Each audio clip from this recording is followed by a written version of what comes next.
Good evening and welcome to Palmerston in the ACT. Just want to give a testimonial about our pool building experience with Capital Fiberglass Pools, which took place in June 2014.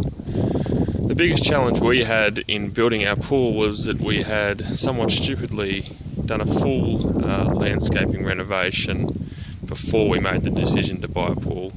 We actually always thought the pool was 5 to 10 years away, but on reflection, after a pretty hot summer in 2013, we decided we'd take the jump and jump in. So our major challenge was not to ruin all the work that we'd done previously. So you can see here that there's actually quite a nice renovation done, including this path up the middle. So one of the challenges for Simon and Capital Fiberglass Pools was actually protecting this area, and you can see that they've actually done a magnificent job, and only 6 months after the build it's cleaned up beautifully. And in fact it was pretty neat and tidy when they left in just after the pool was complete. This gate's brand new and was knocked down, but you can probably see here that we had a pretty restricted access. I think in total there's only around about 2 meters there, so that was a challenge for us in terms of only being able to use really small equipment, so that made the dig a little bit more expensive than you might otherwise expect. So here we have the backyard. Previously we had essentially just a large grass area with some shrubs along the fence.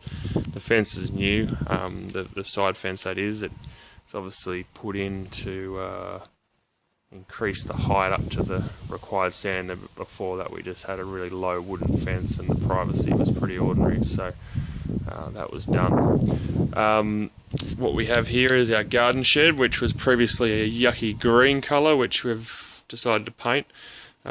Originally we were considering knocking this garden shed over and moving it down to the back of the yard, which would have been a real nightmare. One of the reasons was to have the pool a bit closer to the garage and give us a bit more room for the equipment. One of the reasons we actually went with Capital Fiberglass Pools in the end was Simon's ingenuity in suggesting why don't you actually just leave the garden shed there and put the pool equipment in the garden shed, which was actually a really smart solution that no one else had come up with. So here you can obviously see the pool. We couldn't be happy with how it's come together. The landscaping you'll see is pretty simple. A standard black fence. We didn't think glass was a great option out here, especially with young kids who thought the maintenance of it would be a little bit over the top, so we decided against that.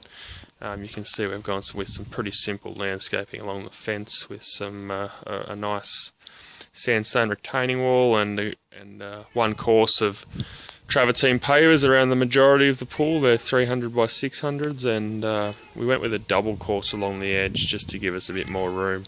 And you can see we've got a bit of a sandstone feature there in the corner, and we've gone with some pretty simple pool furniture at this stage.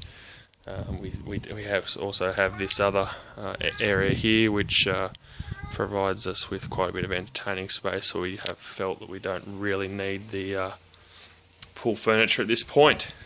One of the nice things out here was that we had, as well as having landscaped extensively at the front, we have also landscaped extensively at the back, so everything you can see here was done already, and that was again a challenge for Simon in navigating the area that we'd spent a lot of money renovating without completely ruining it, and he did a magnificent job of that.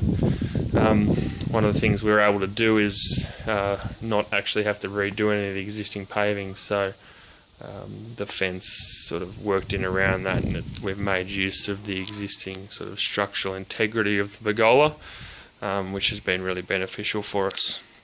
Now, being in Canberra, obviously we have a serious challenge in terms of heat, so we were really keen to come up with a solar option.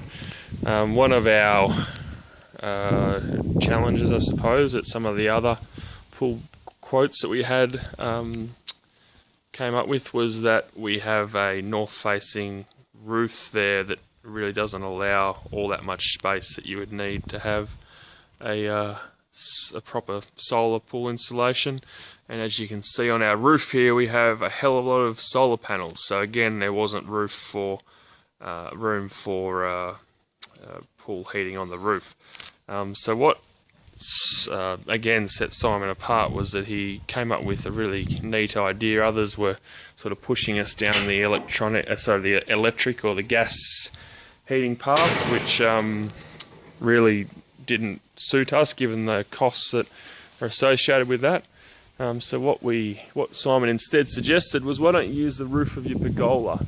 And you can't see it really well there, but essentially Simon's been able to lay out the pool heating on the roof of the pergola, and that's an area that gets really great access to the northerly sun, and that gives us really good pool heating, and it's allowed us to use the pool from October, and we're still going strong in spite of the fact that we're in the middle of a pretty cold summer.